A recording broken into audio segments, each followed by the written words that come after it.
भग्न संख्यार गसागु किपरि निर्णय करा जाए। तो ये भग्नांश नहीं 1 विभक्त 2 2 विभक्त 3 3 विभक्त 4 4 विभक्त 5।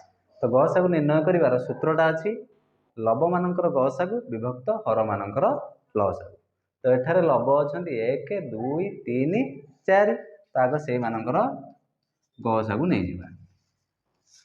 तो ये 1 पुछेड़ 1 2 3 4 तो ये गसागु रहा के